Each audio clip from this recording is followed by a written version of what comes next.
President Carter, born James Earl Carter Jr. on October 1st, 1924, in the small town of Plains, Georgia, to James Earl Carter Sr., a farmer and businessman, and Lillian Gordy Carter, a registered nurse. The family later settled in the small community of Archery.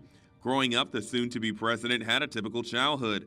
Becoming heavily involved in church, Carter also remained focused in the books as he knew he was destined to serve the nation in a much bigger way. Well, living 2.5 or 3 miles outside of town on a farm in an isolated rural community, Plains to me was a big city. Following his high school graduation, Carter jumped around to different schools, studying at both Georgia Southwestern College and the Georgia Institute of Technology. In 1946, he received his bachelor's from the United States Naval Academy. Shortly after, he married a woman by the name of Rosalind Smith, who he had known for quite some time. Together, the two moved around and had 4 children, 3 sons, John William, James Earl III, Donnell Jeffrey, and a daughter, Amy Lynn. In 1953, the Carters moved back to Plains, a move Rosalind deeply disagreed with. But after his father passed, Carter felt it was his duty to take over the family's peanut farm and tend to his mother. After making Georgia home a second time, Carter quickly became involved in the community, becoming a leader on the Board of Education, Hospital Authority, and Library. Carter, a Southerner, yearned to be different from the typical Southern politician, scoring his first major political role in 1962 after being elected to the Georgia Senate. But Carter's eyes were set on a much bigger prize. At just 46 years old, he became the 76th governor of Georgia in 1971. At the end of a long campaign, I believe I know our people of this state as well as anyone could. Based on this knowledge of Georgians, north and south, rural and urban, liberal and conservative, I say to you quite frankly that the time for racial discrimination is over. Once he was governor, he vowed to make a difference in the state. Carter often spoke out against segregation and promoted education and prison reform. Many credited him with diversifying the state's government as well. In the 1970s, following the Watergate scandal, Americans felt elected officials couldn't be trusted.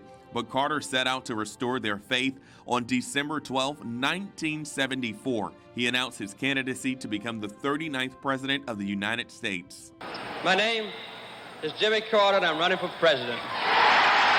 Optimism filled the air as Jimmy and Rosalind Carter entered the White House with their kids in tow. America needed someone that could improve the unemployment rates and the ongoing inflation rates. Carter was a big environmentalist. In 1977, he signed the Department of Energy Organization Act, thus creating the Department of Energy, even at one point installing the first set of solar water heating panels on the White House. A year later, he helped bring amity between Egypt and Israel with the Camp David Agreement, one of the most notable accomplishments of the Carter administration. Although violence in the Middle East continues, the accords and treaties signed on March 26, 1979 remains the single greatest steps towards peace in the region. I'm so proud of both of you. In 1981, during his final days as president, Carter rarely left the Oval Office, overseeing the last details that would free American hostages at the U.S. Embassy in Tehran. Every day, he worked to bring them home safely. We're using every available channel to protect the safety of the hostages and to secure their release. Post-in-office life allowed President Carter to bring a lifelong vision to fruition. In 1982, the nonprofit Carter Center was founded.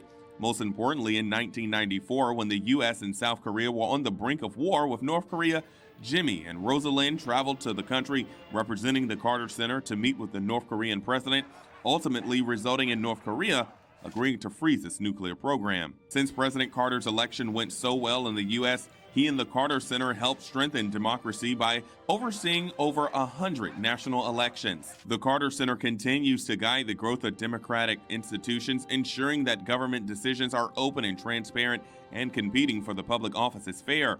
His work through the Carter Center earned him a Nobel Peace Prize back in 2002. We can choose to alleviate suffering.